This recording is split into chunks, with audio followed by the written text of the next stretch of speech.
اهي القمر بتاعتنا وصلت. مساء الخير يا ماما. دكتور عماد،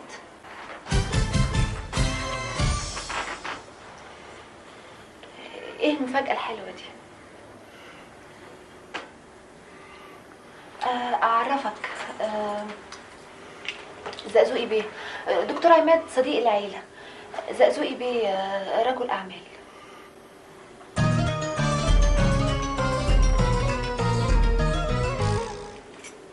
اهلا وسهلا. اهلا وسهلا زقزوقي بيه، اتفضل اتفضل. اهلا وسهلا. طب انا هحضر العشاء. اهلا وسهلا. اتفضل.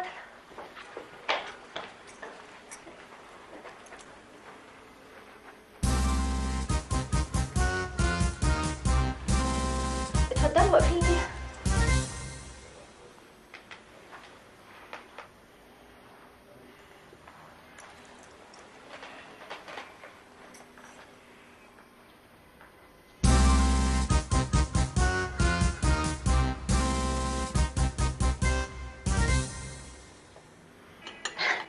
اتفضلوا. تسلم ايديكي يا ماما، الاكل لذيذ بشكل ده انا كنت هموت من الجوع. بالهنا والشفا يا حبيبتي، مطرح ما يسري يمري. مين ده؟ هقول لك بعدين هقول لك. وايه اللي جايبه معاكي في وقت متاخر كده؟ يا سلام يا ماما، انت قلقان ليه؟ ده راجل قد ابويا، يسيطر عليك. ولو انا عايز افهم. الدكتور عماد يحب رز مع الاكل؟ لا متشكر. مين الافندي ده؟ هقول لك بعدين هقول لك. وايه اللي مقعدوا عندكم تساعدني؟ ما انا قلت لك ده صديق العيله، وبعدين ما انتش شايفه مش تيبي خالص ياي.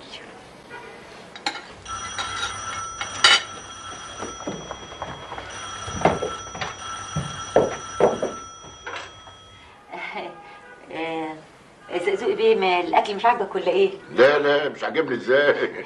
ده حلو قوي، تسلم ايدك. الله يخليك الله يخليك.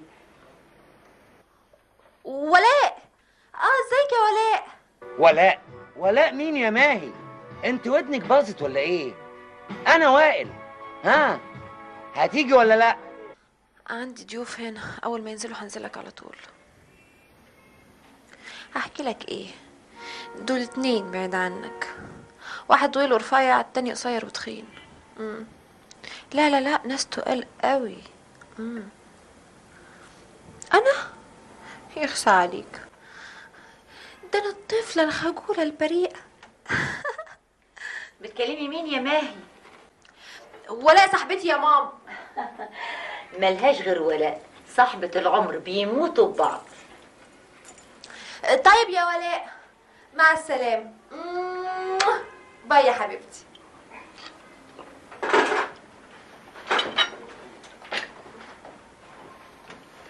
بقول لك يا هانم، ايوه احنا عايزين ناخد ماهي منك. تاخدها فين حضرتك؟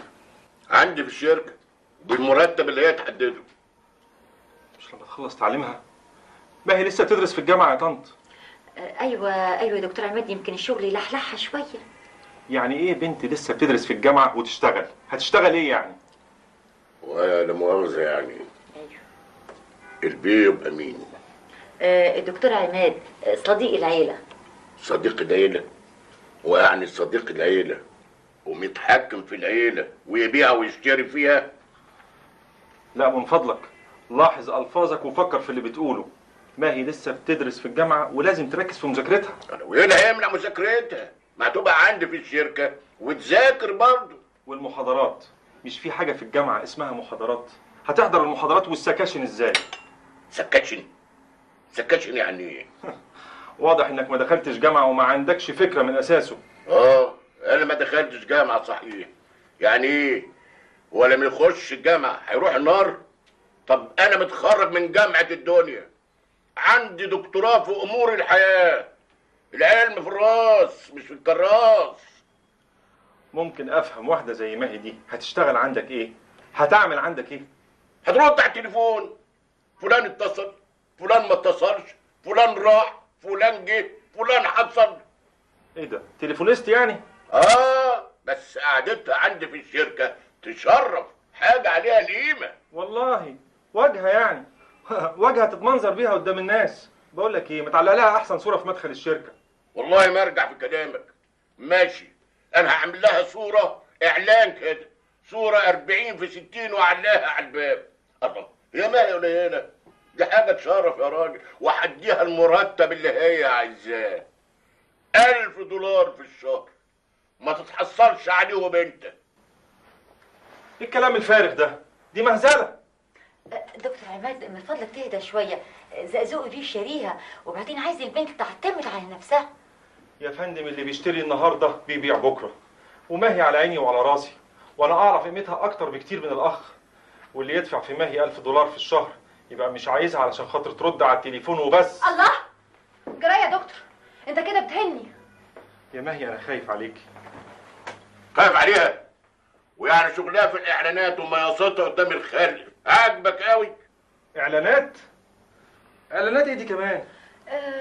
لا هو قصده مش انا مره حبيت اشوف وشي يعني على التلفزيون يبقى عامل ازاي، عملت اعلان. اعلان ايه؟ اعلان السمنه الجديده بتاعتي. قشطه قشطه قشطه، ده اخر حلاوه. اتفرج عليه الليله بقى ان شاء الله بعد الفيلم العربي، هيعجبك قوي.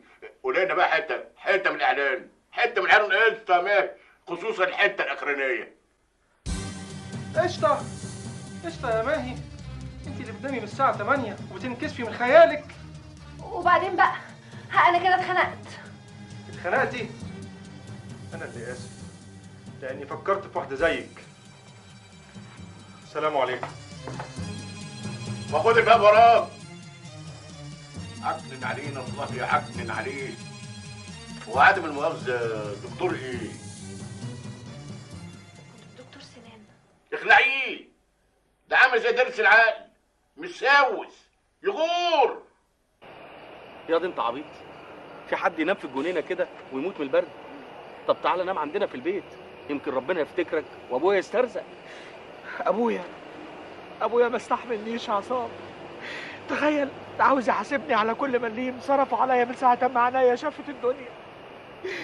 عايز يحاسبني على النفس اللي بتنفسه، بق الميه عايز يخلص فيه. ابوك بقى وساعة زهق عشان انت سقطت بقى. انت مش عارف ان انت سقطت وهو متضايق من الحكايه دي، وبعدين وراكم لحم لسه، هيعمل فيهم ايه؟ هيطلع غلب وزهقه في مين؟ ما هو لازم يطلعهم فيك انت. من فضلك يا عصام سيبني شويه، انا مخنوق. لا مش هسيبك. طب هقول لك على حاجه، تعالى نام في المكتب عندنا في الشركه. مكتب في الشركه وسمعتي وشكلي قدام الموظفين وهم جايين الصبح يلاقوني نايم بين المكاتب. يلا انت ودانك طولت من غير ما تحس والله. انت صدقت نفسك؟ هو في حد في الشركه غير انا وانت؟ لا انا عايش هنا. ايوه عايش هنا في الجنينه، هبقى زي بتوع الهيبز بتوع بره دول. مش انت بتشوف افلام اجنبيه بيبقوا الهيبز قاعدين ونايمين ومعاهم الحاجات اللي بيشيلوا على ظهرهم؟ هي دي اللي هشيلها على ظهري، وبيبقوا متوسخين اهو. ادي الوساخه اهي عشان انا اخلص من الموضوع ده. طب انا مال، انت عايز تعمل هيبز تخليني انا هيبز ليه؟ يا دي انت بص، سيبك من الكلام الفاضي والهباب اللي انت مهببه في خلقتك ده. البت سلوى سابت لك 100 خبر في الشركه. سلوى اتكلمت؟ تتكلم بجد؟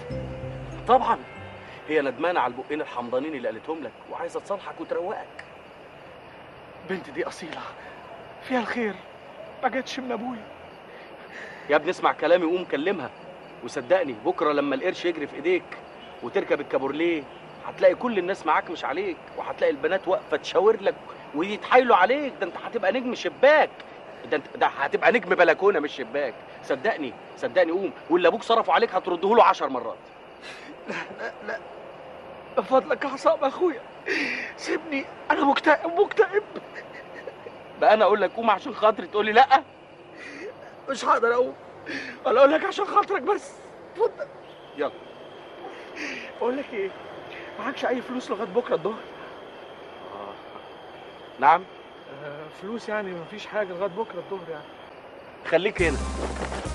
عصام لا ما تسيبنيش لوحدي. خلاص بقى اهدى بالله وصلي على النبي. لا مفيش حاجه، ساقط وعامل مشكله على الفاضي يا راجل. معقول تنام في الشارع وانا بيتي موجود؟ مش بيتي بيتك واحنا اخوات. اقعد. ايه الكلام خلاص انت راجل يا ولد. انا شايفك بكره. انت بكره هتبقى حلو، بكره هتبقى عريض صدقني. انا شايفك بكره. انا هطلع دلوقتي اوضب لك الجو واروق لك نومه حلوه واحضر لك لقمه سخنه. ايوه بس ابوك. انت استناني شويه 10 دقايق ونازل لك على طول. ايوه يعني انا هستناك فين؟ على القهوه هنا؟ طبعا اقعد براحتك. اخد راحتي؟ خد راحتك. انت عبيط. انا شايفك بكره. مش عارف اقول لك ايه يا عصام. الله الله الله، انت عبيط يا ماجد ولا ايه؟ اقعد اقعد خد راحتك. اقعد شايفك بكره. يا رجب يا رجب. ايوه جاي يا مساء الفل يا سي ماجد. ازيك يا رجب؟ عاوز حلبه بحليب والحصى لوحده وحجرين معسل كده والنار تبقى مسقسقه شويه عشان ايه؟ عايز اخد ود شويه في الحاجه يعني. ها؟ علبه بحليب والحصى لوحده وشاي بحليب وحجرين، مش عايز ينسون كمان. وان شاء الله الطلبات دي كلها عند مين؟ كده يا راجل انت برمجي قوي. حسبت على حساب اخويا عصام. ايه هو اللي على حساب عصام؟ انت مش قلت لي استناك على القهوه؟ فيها ايه يعني؟ ايوه مش قلت لي خد راحتك راحتك؟ ايوه قلت لك خد راحتك راحتك، يعني تقعد على الكرسي تحط رجل على رجل تمدد تتجعس تقلع الجزمه انت حر، لكن ما اتكلمناش في اي ماديات. ايوه مش بصيت في وشي وقلت لي بكره بتاعك وبكره هتشوف وكده؟ ايوه اديك قلتها. انا قلت لك انا شايفك بكره، ما قلتلكش شايفك النهارده. انت سقط عليا باراشوت ليه؟ هي كده. رجب هات لي شاي بحليب والكلام متاخر فيه شويه. وعندك شاي بحليب ولسه في كلام. خليش العشاء يقتلك قوي كده، بكره تشوف ان انا شايفك.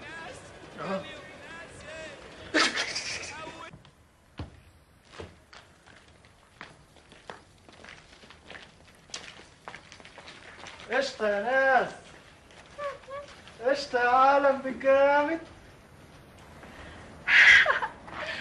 فعلا قشطه. حطة يا بطة وبطة يا حطة جوا الأكلة سمنة قشطة يا قشطة. حطة يا بطة وبطة يا حطة جوا الأكلة سمنة قشطة يا قشطة. سمنة بتمري كل ما تسري، سمنة بتمري كل ما تسري. سمنة قشطة وحطة يا بطة وبطة يا حطة جوا الأكلة سمنة قشطة يا قشطة. بطني تزقزق وتقول بعشق سمنة قشطة. بطني تزقزق وتقول بعشق سمنة قشطة يا قشطة. حطة يا بطة وبطة يا حطة جوا الأكلة سمنة قشطة. حطة يا بطة بطة يا حطة جوا الأكلة سمنة قشطة يا قشطة.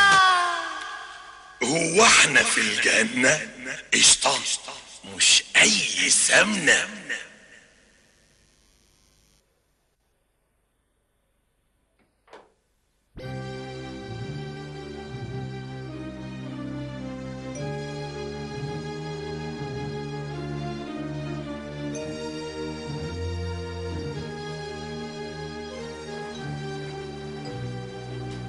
وبعدين يا ابني بس لو تقول لي مالك، طمن قلب امك يا حبيبي. قول لي ايه اللي مزعلك؟ الكذب. الناس اللي وشهم يخدعك ويخليكي تصدقيهم وهم من وراكي ليهم وشوش تانية وافعال تانية خالص. انت حبيتها يا عماد؟ انا مش حبيتها، انا رسمت حلمي عليها. انا حلمت انها مراتي وعندنا اولاد وعايشين سعداء. للاسف شدتني ليها براءتها وملامحها اللي تخدع بيهم اي حد. احمد ربنا انك اكتشفت هي ايه. انت نيتك سليمه وقلبي ورب راضيين عنك. كان يبقى ايه الحال لو ظهرت على حقيقتها بعد الجواز وعندكوا عيل ولا اتنين؟ المشكله دلوقتي يا امي اصدق ازاي؟ لو قابلت اي واحده تانية هصدقها ازاي؟ انا بقيت بشك في هدومي، بشك في نفسي. ما هي بالنسبه لي مش مجرد قصه حب، انما ظروف جيل وملامح جيل. اعرف منين ابتسامتها دي ليا انا، وان رقتها دي ليا انا. وايه المانع انها ما تكونش بتعمل كده مع كل واحد تقابله؟ العيب كله من امها اللي سايباها كده دايره ومش عارفه تلمها، وحطها في فاترينا لكل واحد يبص عليها. من امها دي. اهي دي قصه تانية لوحدها. الست الطيبه الوديعه اللي لما تشوفيها تحسي بالشرف والاخلاص، وهي مجرد ست. خلاص يا حبيبي، ما تقهرش نفسك، بكره تاخد ستها.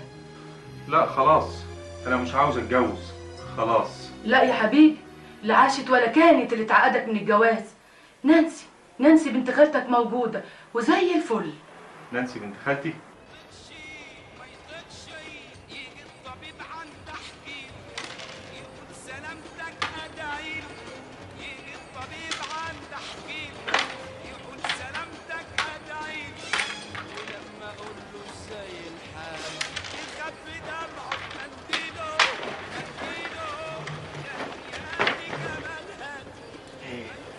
مش هنطلع بقى، انا هموت واشوف السرير.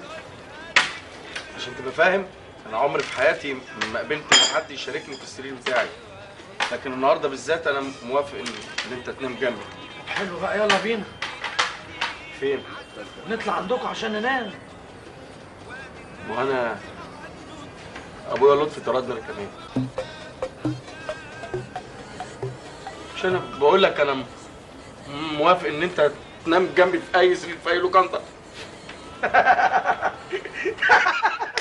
انت كمان اتطردت؟ واحد تقول لي لا مالكش دعوه بيا، ده انا الواد الحيله، ده انا اللي على الحجر، ده انا اول لما اتولدت ابويا اتحط في بقه معلقه دهب كانت 60 نيله. واحد تقول لي انا شايفك بكره، ده انا شايفك اول امبارح.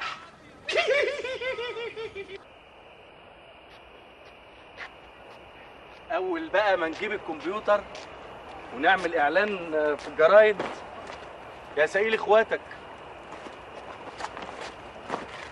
هتلاقي الشباب اتلموا علينا بالزوفه، ناخد منهم الطلبات والبيانات اللي هم عايزينها ونخزنها كلها في الكمبيوتر والشغل يبتدي يا معلم. بس خد بالك، دي فكرتي، يعني سيرتي 50 نص بالنص.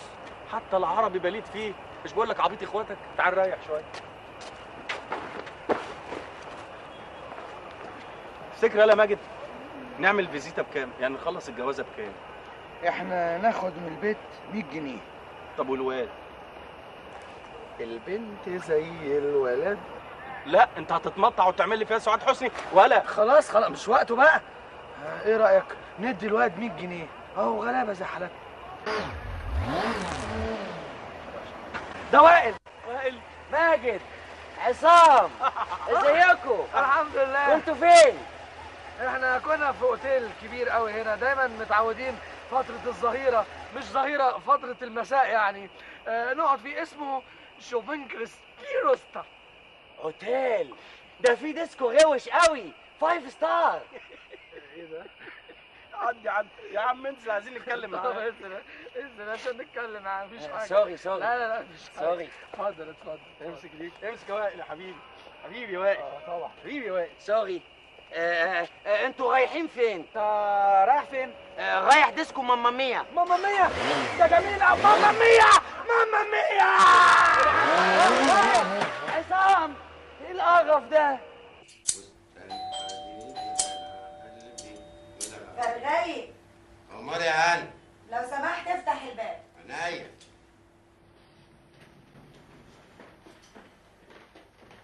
ايوه جاي. اوعى تخبط تاني على الخباط. السلام عليكم. وعليكم السلام ورحمه الله وبركاته. قدام الناس موجوده والله؟ موجوده. اي خدمه؟ طب الجواب عشان شكرا بدون بقشيش. سلام. مدام ناس. مدام ناس. ايوه في ايه؟ واحد جاب الجواب ده لحضرتك. جواب؟ من مين ده؟ الله اعلم.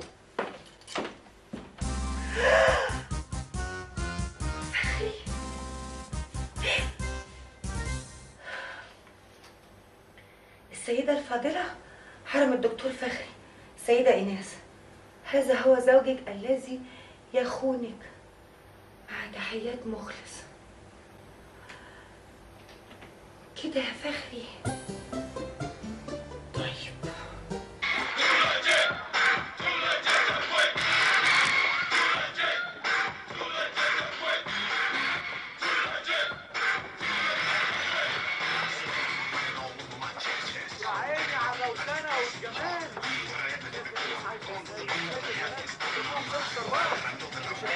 عايزينها. يا عم ودي عيشه راس وتنطيط الليل، هو الواحد يقدر يستحمل الكلام ده منين؟ يا دي الكآبة، يا دي الكآبة، تقلة تقلة. بتفكرني بالحاج عطيه وهو قاعد قدامي وقاعد يديني شويه مطلقات. انا بقى مشغول بالجو ده، انا بتاع الروشنه. هاي انتوا جايين هنا تقعدوا ولا ايه؟ هنا مفيش قعده، هنا في رقص، الرقص طموح روشنه. لا يا عم وائل، انا شخصيا راجل بحب وما برقصش غير مع اللي بحبها. انا بقى عكسه خالص، انا ما برقص مع اللي بحبها. يلا يلا يلا قوموا الرقص، قوموا روشوا روحكم. هايدي هايدي هايدي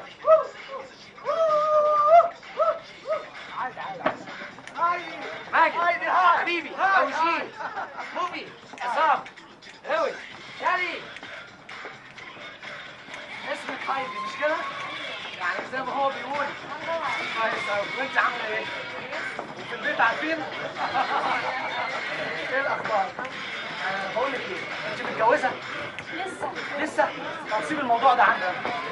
ليه هتتجوزي؟ لا هجوزك.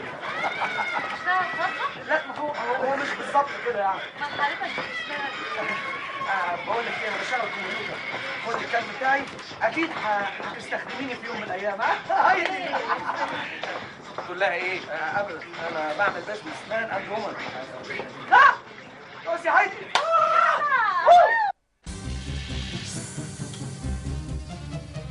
موتوا موتوا يا كلاب، دمرتوني، دمرتوا حياتي.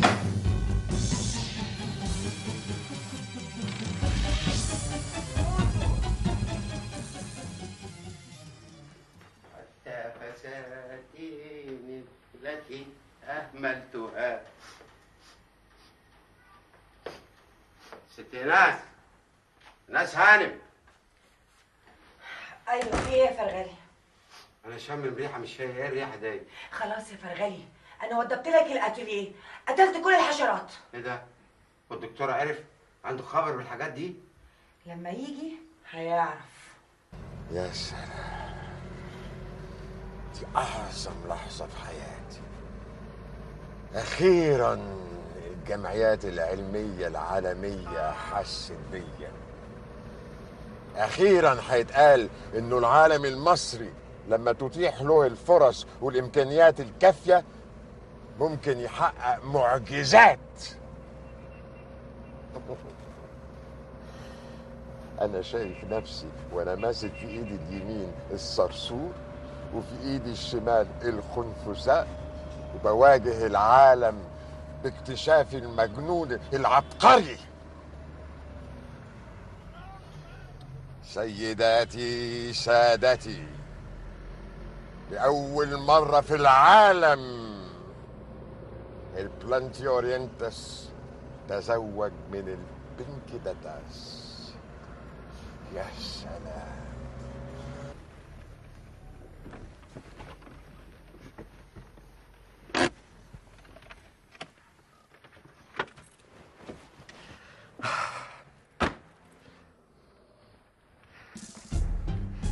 نازله السلالم وما شاء الله عليها الباكنتاتاس والاورينتاس في ايديها.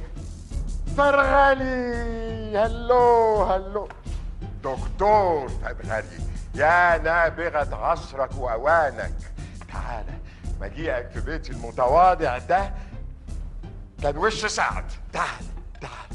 تعالى ايه واقف كده ليه؟ تعالى ليا مزاج اتكلم معاك شويه. تعالى بس تعالى. الحياه العلميه الجافه اللي عشتها حرمتني من الصداقه، لكن تصور اكتشفت انه في عوامل مشتركه بيني وبينك يا فرغلي. والله رغم انك جاهل واكذوبه ومدعي الا انك انسان، صدقني. وساعات بحس انه بحترمك اكتر من الدكتور عرفة.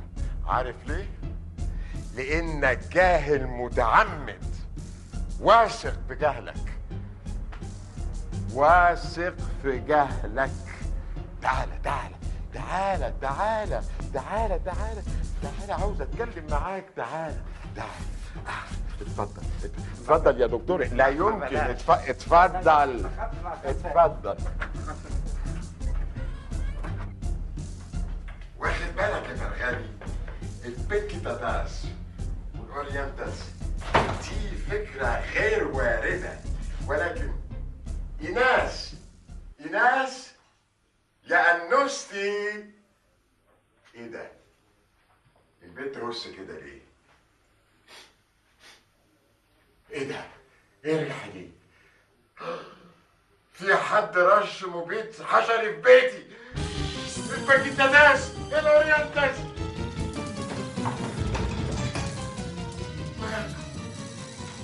ماتوا.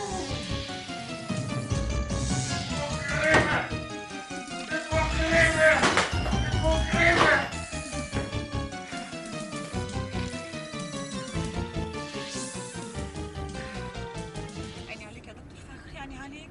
انهيار عصبي، ازاي ده حصل؟ زي ما بقول لك كده يا نيفين، النهارده في الجامعه سيد قال لي ان هم نقلوه امبارح بالليل على المستشفى. ازاي بس؟ ده انا سايباه في المعمل بيرقص من الفرح. طب يمكن الفرحه هي اللي سببت له الانهيار ده؟ لا يا سلوى، اكيد في حاجه حصلت له هي اللي وصلته للحاله دي، وانا مش هيهدى لي بال قبل ما اعرف ايه اللي حصل له. نيفين، انت قصدك ايه؟ عينك على مين فيهم؟ تقصدي ايه؟ قصدي دكتور فخري ولا عصام؟ سلوى، انت بتقولي ايه؟ دكتور فخري ده بالنسبه لي رمز، علم، ده استاذي. طب ما هو استاذ انا كمان، اشمعنى انا مش ملهوفه عليه زيك كده؟ انا مش ملهوفه على دكتور فخري الراجل، انا ملهوفه على مصر. دكتور فخري ده ثروه قوميه، ده عبقري، ده مفيش زيه اتنين. هيا يا دكتور، طمني، اخبار دكتور فخري ايه؟ بيخرف على طول ومش عايز يقابل حد. خبر ابيض. طب انا المساعده بتاعته، ممكن تسمح لي اشوفه؟ يمكن لما يشوفني حالته تتحسن. والله اتمنى ذلك، بس ارجوك دقيقتين 2 بس. اوكي يا دكتور.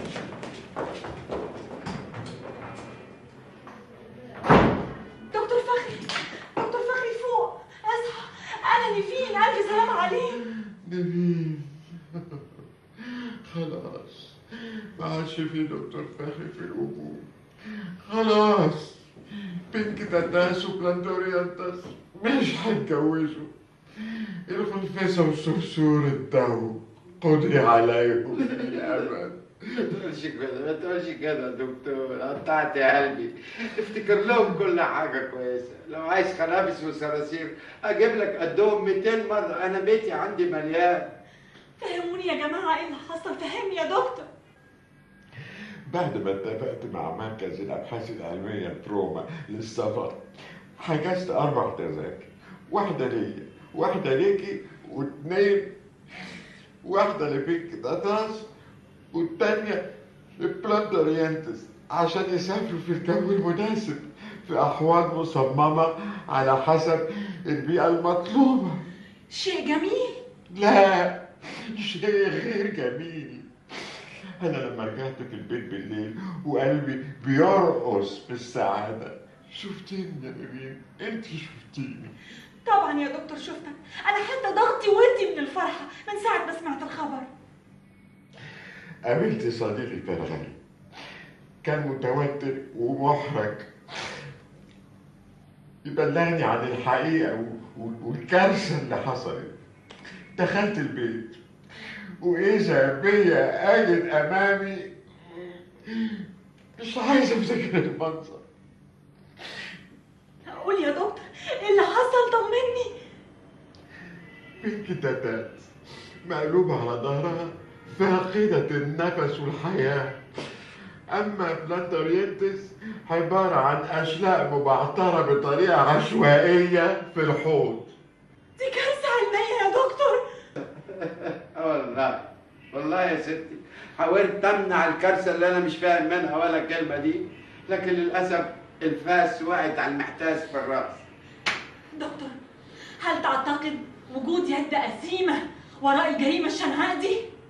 دي مؤامرة ضخمة كمان. دكتور عرفة، يا ريت كان أهون. مركز الأبحاث العلمية في واشنطن أنا عارفاهم كويس قوي، دول قارشين ملحتك. الخونة وصلوا لغاية بيتي، وصلوا لغاية إيناس. إيناس مرات حضرتك؟ اللي كانت مراتي. زي ما رشت مبيد حشري على عملي، أنا هرش مبيد حشري على حياتنا مع بعض. لا يا دكتور، ما تكبرش الموضوع، مش معقول. واضح إن إيناس هانم مرات حضرتك عندها تخلف حشري واهمال علمي، وده بيحدث لكثير من زوجات العلماء. لويس باستير مثلا مراته كانت مطينه عشره، لكن انا واثقه ان الامور ممكن تتصلح. مفيش حاجه تتصلح. والله يا ست هاني انا من غلبي روحت البيت رنيت مراتي علقه. معقوله حد يعمل كده في الدكتور اللي مموت روحه عشان بيته؟ دكتور قوم يلا من السرير، قوم وسيب المستشفى. يلا يا دكتور قدامنا حاجات كتير لازم نعملها قبل السفر لروما. يعني اللي خلق البنت ده ما خلقش غيرها. يلا يا دكتور يلا. تخيلي يا نيفين، انسان جاهل متخلف بعيد عن الحياه العلميه كل البعد زي فرغاني ده متعاطف معايا، حاسس بيا يا فرغاني. انا فداك يا دكتور، انا دايما معاك.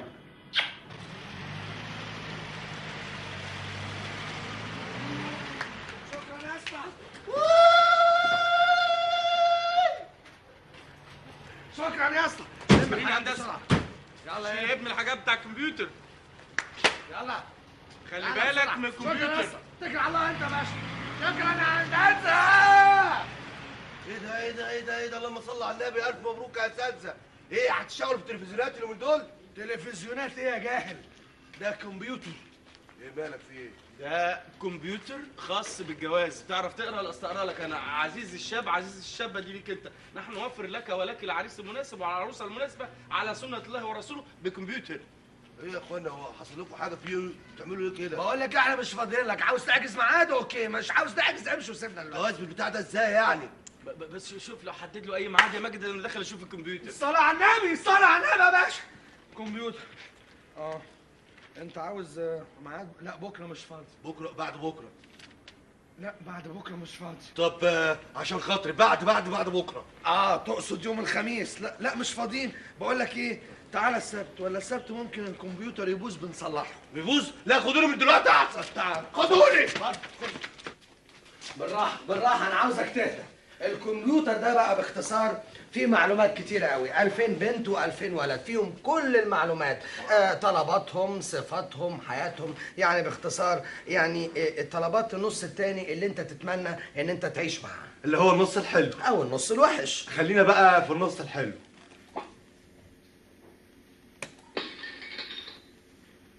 الاسم هايدي رضا عبد الفتاح.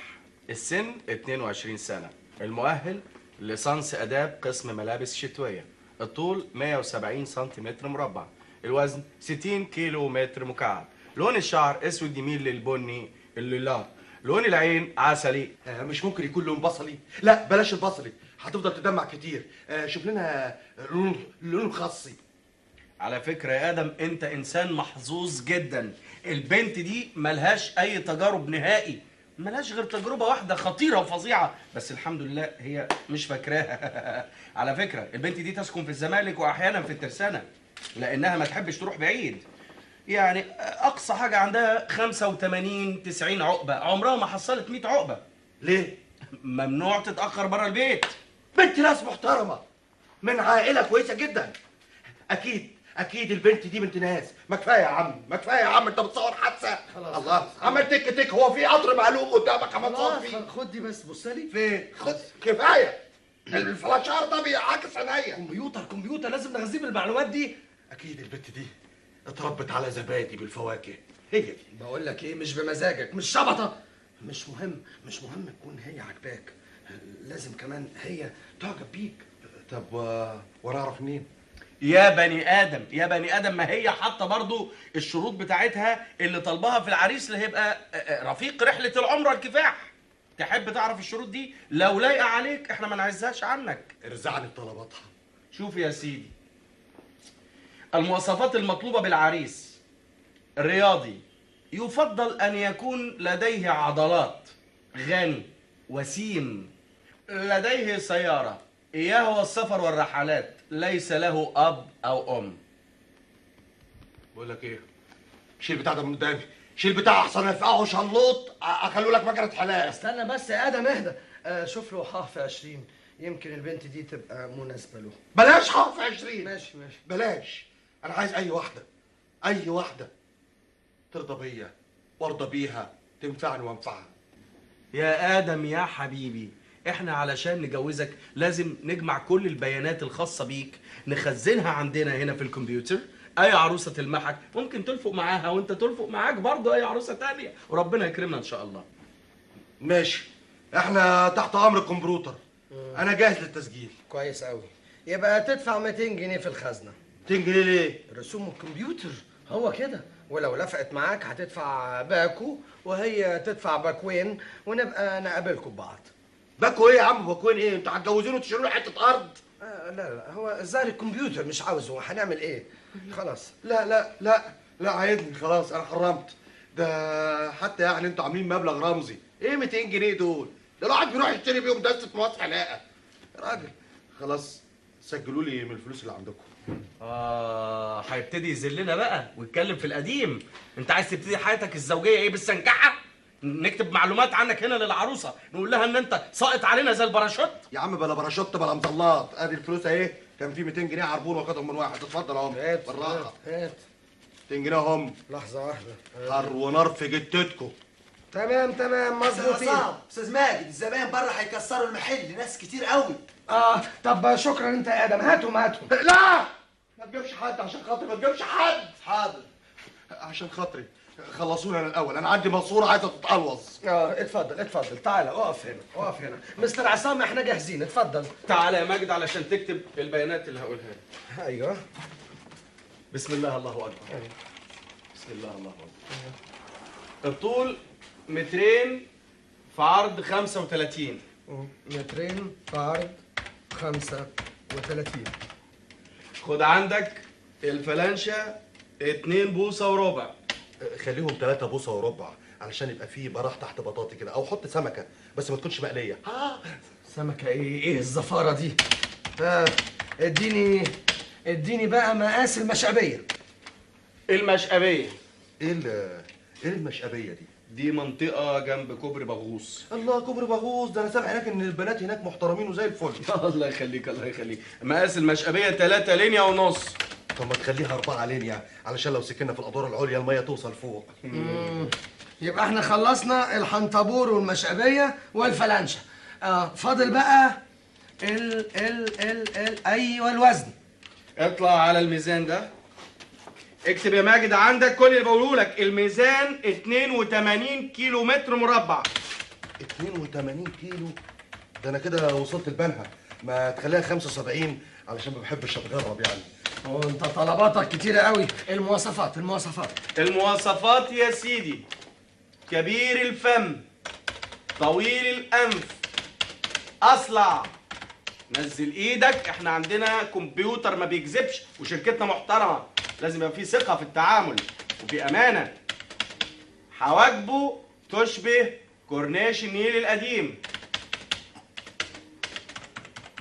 ذو لغد متوسط. افتح بقك. موطنه الاصلي غابات افريقيا الوسطى. العنوان فوق الشجره. هوايته اكل الموز. لا موطني الاصلي مصر القديمه.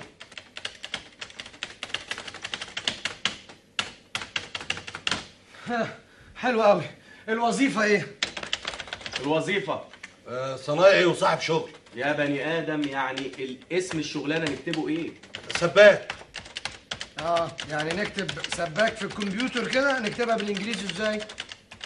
انا همليك تكتبها بالانجليزي ازاي. اكتب عندك سباك من الشمال يمين كاف الف ب س، وترجمتها في العربي سباك. يعني احنا نقول بقى بالظبط كده SABQ. بدل كيه وكو الحاجات ديت. خلص نفسك يا عم واكتبها باشمهندس حمامات. قصدك باش من ميه الحمامات. ما علينا. ايوه. نبتدي بقى. الهوايه. هواياتك ايه؟ الغطس. وساعات يعني لما يكون مفيش ميه والارض ناشفه بنزل اقعد مع عم ابو عصام على القهوه بلعب شطرنج، دومنه، سيجا، الحاجات ديت. وبعدين انا بالمناسبه يعني بحب مطوشه الكوره جدا، انا اهلاوي شديد. طيب لو العروسه بتشجع نادي الزمالك هتختلفوا مع بعض؟ ولا حاجه ولا اي اختلاف. انا مستعد اجيب معزول دولي. هاتولي اي واحده ان شاء الله يكون من البرازيل. اقول لكم حاجه، هاتولي خروف صومالي. ادم، انت انسان بسيط وطموحك ممكن نلاقي لك 50 واحده من العينه اللي انت بتتكلم عليها دي. اقدر اقول لك الف مبروك، كن مطمئن وانام مستقر العين والسريره. ربنا يخليك ربنا يخليك. مع الف سلامه.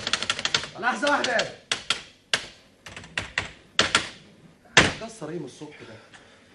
يا ادم احنا سعداء بيك في اللحظات الجميله دي، وباذن الله تجي لنا يوم لحظه كده وريني. لا افتح بقى. ايوه يوم الثلاث باذن الله. طب عايز منكم طلب لو سمحتوا. اتفضل. تخلوا بالكم من الحنطبور. ما تقلقش، الحنطبور ده في عينينا. الكمبيوتر اهو، خش على الكمبيوتر.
وهتلعب البليه في ايديك وفي ايدي.